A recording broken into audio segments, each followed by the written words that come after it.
ಆ ದಿನ ಕಾಲೇಜಿಗೆ ರಜೆಯಿತ್ತು. ಅಪ್ಪ ಅಮ್ಮ ಇಬ್ಬರೂ ದೂರದ ಊರಿಗೆ ಹೋಗಿದ್ದರು. ಮನೆಯಲ್ಲಿ ನಾನು ಒಬ್ಬಳೇ. ಸ್ವಲ್ಪ ಭಯ, ಸ್ವಲ್ಪ ಖುಷಿ. ನಾನು ರಾಗಿಣಿ. ನನ್ನ ಗೆಳತಿ ಶ್ರುತಿ, ಅವಳಿಗೂ ಮನೆಯಲ್ಲಿ ಯಾರೂ ಇರಲಿಲ್ಲ. ನಾವಿಬ್ಬರೂ ಒಳ್ಳೆಯ ಸ್ನೇಹಿತರು, ಯಾವಾಗಲೂ ಒಟ್ಟಿಗೆ ಇರ್ತಿದ್ವಿ. ಅಂದು ಶ್ರುತಿ ನಮ್ಮ ಮನೆಗೆ ಬಂದಳು. ಏನ್ ರಾಗಿಣಿ, ಮನೇಲಿ ಒಬ್ಬಳೇ ಇದ್ದೀಯಾ? ಶ್ರುತಿ ಕೇಳಿದಳು. ಅವಳ ಕಣ್ಣಲ್ಲಿ ತುಂಟತನವಿತ್ತು. ಹೌದು ಕಣೆ, ಅಪ್ಪ ಅಮ್ಮ ಊರಿಗೆ ಹೋಗಿದ್ದಾರೆ. ನಾನೊಬ್ಬಳೇ ಇದ್ದೀನಿ ಅಂದೆ. ಹಾಗಾದರೆ ಇವತ್ತು ನಾವಿಬ್ಬರೂ ಒಟ್ಟಿಗೆ ಇರೋಣವೇ? ಶ್ರುತಿ ಕೇಳಿದಳು. ನನಗೆ ತುಂಬಾ ಖುಷಿಯಾಯಿತು. ಖಂಡಿತ, ಅದರಲ್ಲಿ ಏನೂ ಮಾತು, ನಾನು ಹೇಳಿದೆ. ಹೊರಗೆ ಚಳಿ ಜಾಸ್ತಿ ಇತ್ತು, ಒಳಗಡೆ ಬೆಚ್ಚಗಿತ್ತು. ನಾವಿಬ್ಬರೂ ಸೇರಿ ಅಡುಗೆ ಮಾಡಿದೆವು. ಚಪಾತಿ, ಪಲ್ಯ, ಮೊಸರು, ಬಜ್ಜಿ. ಊಟ ಮಾಡುವಾಗ ನಾವಿಬ್ಬರೂ ತುಂಬಾ ಮಾತಾಡಿದೆವು. ಕಾಲೇಜಿನ ವಿಷಯ, ಹುಡುಗರ ವಿಷಯ, ಸಿನಿಮಾ ವಿಷಯ. ಊಟ ಆದ ಮೇಲೆ ನಾವಿಬ್ಬರು ಹಾಡು ಕೇಳುತ್ತಾ ಕುಳಿತೆವು. ಶ್ರುತಿ ತುಂಬಾ ಚೆನ್ನಾಗಿ ಹಾಡುತ್ತಾಳೆ. ಅವಳ ಧ್ವನಿಯಲ್ಲಿ ಏನೋ ಮಾಂತ್ರಿಕತೆ ಇದೆ. ನನಗೆ ಅವಳ ಹಾಡು ಕೇಳುವುದು ಅಂದ್ರೆ ತುಂಬಾ ಇಷ್ಟ. ರಾಗಿಣಿ, ನಿನಗೊಂದು ಕಥೆ ಹೇಳಲಾ?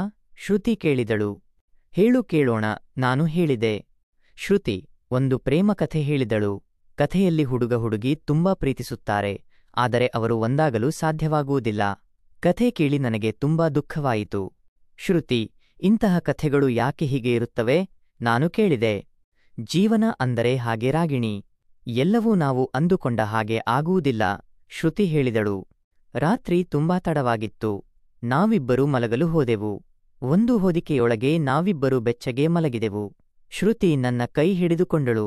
ಅವಳ ಕೈ ತುಂಬಾ ತಣ್ಣಗಿತ್ತು. ರಾಗಿಣಿ, ನಿನಗೆ ಭಯ ಆಗ್ತಾ ಇದೆಯಾ? ಶ್ರುತಿ ಕೇಳಿದಳು. ಸ್ವಲ್ಪ ಭಯ ಆಗ್ತಾ ಇದೆ, ನಾನು ಹೇಳಿದೆ.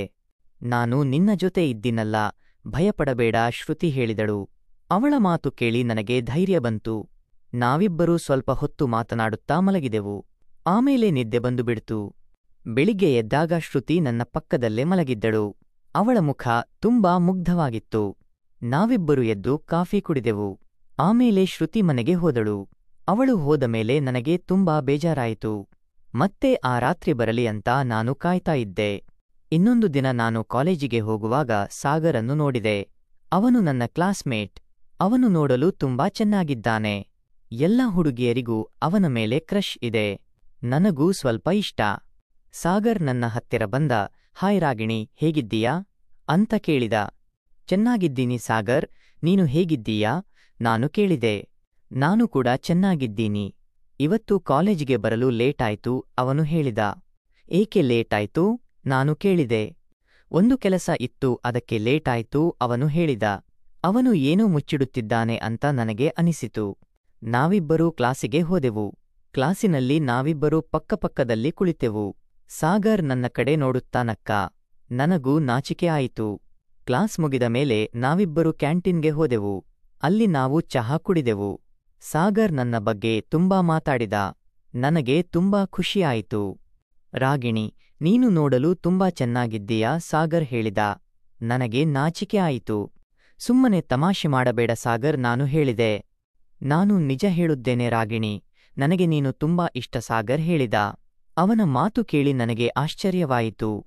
ನನಗೆ ಏನು ಹೇಳಬೇಕೆಂದು ಗೊತ್ತಾಗಲಿಲ್ಲ. ನಾನು ಸುಮ್ಮನೆ ನಕ್ಕೆ. ರಾಗಿಣಿ, ನಾವಿಬ್ಬರೂ ಒಳ್ಳೆಯ ಸ್ನೇಹಿತರಾಗಿರೋಣವೇ? ಸಾಗರ್ ಕೇಳಿದ. ಖಂಡಿತ ಸಾಗರ್, ನಾನು ಹೇಳಿದೆ. ನಾವಿಬ್ಬರೂ ಕೈಕುಲುಕಿದೆವು. ಅಂದಿನಿಂದ ನಾವಿಬ್ಬರೂ ಒಳ್ಳೆಯ ಸ್ನೇಹಿತರಾದೆವು. ಪ್ರತಿದಿನ ನಾವಿಬ್ಬರೂ ಒಟ್ಟಿಗೆ ಕಾಲೇಜಿಗೆ ಹೋಗುತ್ತಿದ್ದೆವು, ಒಟ್ಟಿಗೆ ಊಟ ಮಾಡುತ್ತಿದ್ದೆವು, ಒಟ್ಟಿಗೆ ಓದುತ್ತಿದ್ದೆವು. ಒಂದು ದಿನ ಸಾಗರ್ ನನ್ನ ಮನೆಗೆ ಬಂದ.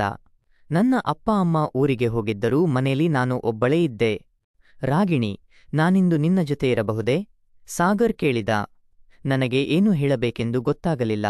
ನಾನು ಸ್ವಲ್ಪ ಯೋಚಿಸಿದೆ. ಆಮೇಲೆ ಸರಿಯೇ ಅಂದೆ. ಸಾಗರ್ ನನ್ನ ಜೊತೆ ಮನೆಯೊಳಗೆ ಬಂದ. ನಾವಿಬ್ಬರೂ ಸ್ವಲ್ಪ ಹೊತ್ತು ಮಾತಾಡಿದೆವು. ಆಮೇಲೆ ಸಾಗರ್ ನನ್ನ ಹತ್ತಿರ ಬಂದ. ರಾಗಿಣಿ, ನಾನು ನಿನ್ನನ್ನು ಪ್ರೀತಿಸುತ್ತೇನೆ, ಸಾಗರ್ ಹೇಳಿದ. ನಾನು ಅವನನ್ನು ತಬ್ಬಿಕೊಂಡೆ. ನನಗೂ ಅವನನ್ನು ತುಂಬಾ ಇಷ್ಟಪಟ್ಟಿದ್ದೆ. ಆ ರಾತ್ರಿ ನಾವಿಬ್ಬರೂ ಒಟ್ಟಿಗೆ ಕಳೆದವು. ಅದು ನನ್ನ ಜೀವನದ ಅತ್ಯಂತ ಸುಂದರವಾದ ರಾತ್ರಿ. ಬೆಳಿಗ್ಗೆ ಎದ್ದಾಗ ನಾನು ಸಾಗರನನ್ನು ನೋಡಿದೆ. ಅವನು ನನ್ನ ಪಕ್ಕದಲ್ಲಿ ಮಲಗಿದ್ದ. ಅವನ ಮುಖ ತುಂಬಾ ಶಾಂತವಾಗಿತ್ತು. ಅವನನ್ನು ನೋಡಿದರೆ ನನಗೆ ತುಂಬಾ ಪ್ರೀತಿಯಾಯಿತು.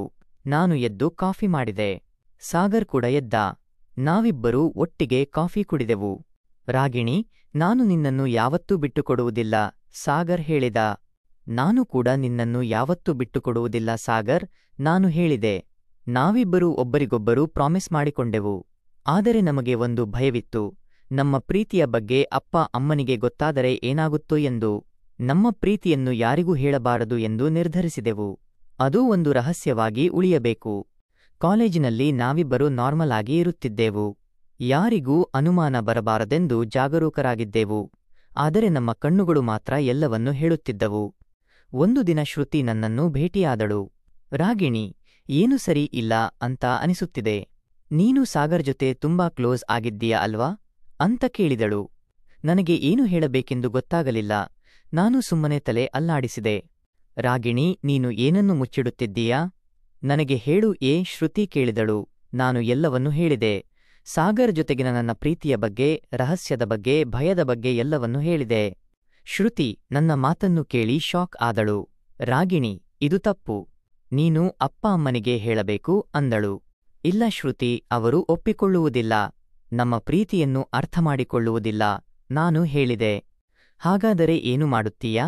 ಹೀಗೆ ರಹಸ್ಯವಾಗಿ ಪ್ರೀತಿ ಮಾಡುತ್ತೀಯಾ? ಶ್ರುತಿ ಕೇಳಿದಳು.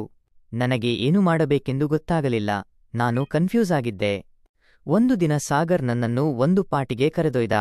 ಅಲ್ಲಿ ನಾವಿಬ್ಬರು ತುಂಬಾ ಡ್ಯಾನ್ಸ್ ಮಾಡಿದೆವು, ತುಂಬಾ ಮಜಾ ಮಾಡಿದೆವು.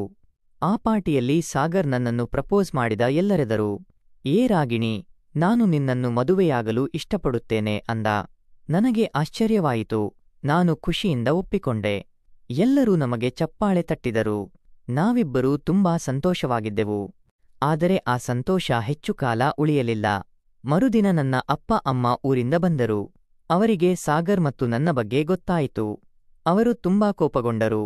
ಇದು ಸರಿಯಲ್ಲ, ನೀವು ಇಬ್ಬರೂ ಮದುವೆಯಾಗಲು ಸಾಧ್ಯವಿಲ್ಲ, ನನ್ನ ಅಪ್ಪ ಹೇಳಿದರು. ಯಾಕೆ ಸಾಧ್ಯವಿಲ್ಲ? ನಾವಿಬ್ಬರೂ ಪ್ರೀತಿಸುತ್ತಿದ್ದೇವೆ, ನಾನು ಕೇಳಿದೆ.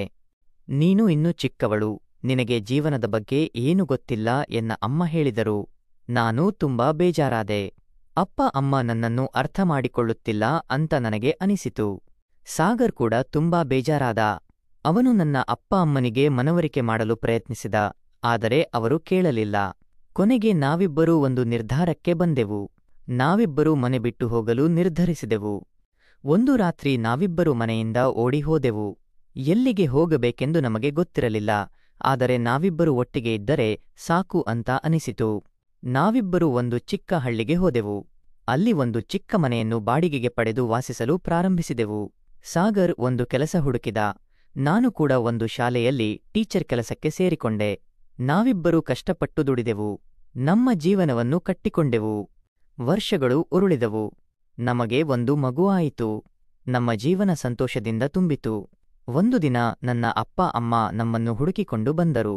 ಅವರನ್ನು ನೋಡಿದಾಗ ನನಗೆ ತುಂಬಾ ಖುಷಿಯಾಯಿತು. ಅವರಿಗೆ ನಮ್ಮನ್ನು ನೋಡಿದಾಗ ಪಶ್ಚಾತ್ತಾಪವಾಯಿತು. ಅವರು ನಮ್ಮನ್ನು ಕ್ಷಮಿಸಿದರು. ನಾವೆಲ್ಲರೂ ಮತ್ತೆ ಒಂದಾದೆವು. ನಮ್ಮ ಜೀವನ ಮತ್ತೆ ಸಂತೋಷದಿಂದ ತುಂಬಿತು. ನಾನು ಕಲಿತದ್ದು ಏನೆಂದರೆ, ಪ್ರೀತಿ ನಿಜವಾಗಿದ್ದರೆ ಯಾರೂ ಅದನ್ನು ತಡೆಯಲು ಸಾಧ್ಯವಿಲ್ಲ. ಕಷ್ಟಗಳು ಬಂದರೂ ಪ್ರೀತಿ ಗೆಲ್ಲುತ್ತದೆ.